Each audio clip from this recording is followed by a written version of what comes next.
প্রতি বছরের মতো এবার আমরা আমাদের এমইউএন কনফারেন্সে আমরা অর্গানাইজ করেছি। তো এবছর আমাদের ডেলিগেটসের সংখ্যা সবচেয়ে বেশি, এবার প্রায় 600-র বেশি ডেলিগেটস আমাদের এখানে এসেছে।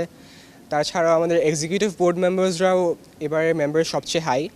এছাড়াও আমাদের যে সেক্রেটারিয়েট বোর্ড, যদিও আমাদের এত বড় কনফারেন্স, তবুও আমাদের সেক্রেটারিয়েট বোর্ডের মেম্বার কম, কিন্তু আমার কাছে মনে হয় যে আমরা অনেক ভালো একটা কাজ করতে পেরেছি, আমরা অনেক ভালোভাবে অর্গানাইজ করতে পেরেছি। আর এবারে এজেন্ডা আমাদের ছিল, আমাদের যে থিমটা, সেই থিমটা ছিল হচ্ছে own your legacy.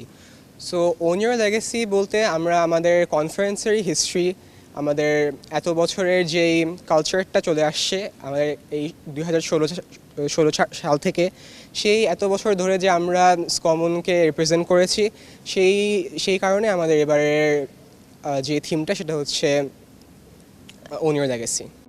Bengal inspire অ্যাপে ব্যাংকিং এখন হাতের মুঠোয়।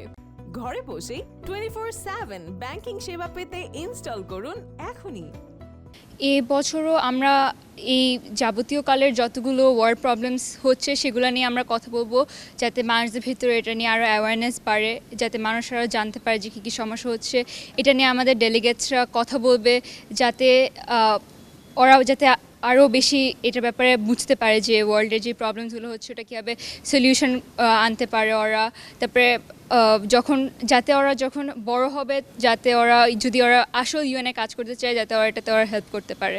যেরকম অনেক গ্লোবাল ইস্যুজ আছে, যেমন ওয়ার্ল্ড হাঙ্গার, ওয়ার্ল্ড পিস, এগুলো নিয়েও আমরা কথা বলবো, এবং হিউম্যান রাইটস তো আছে অবশ্যই। ফ্রিডম অফ স্পিচ তো সবারই একটা লিগ্যাল রাইট, যেটা আমাদের সবারই থাকা দরকার। আর এই এমইউএনের ভিতর দিয়ে ওরা বুঝতে পারবে যে কীভাবে নিজেদের রাইটস আরও ভালো করে নেওয়া যায়, আমরা কিভাবে নিজেদের ওপিনিয়ন স্টেট করতে পারি আরও ভালোভাবে।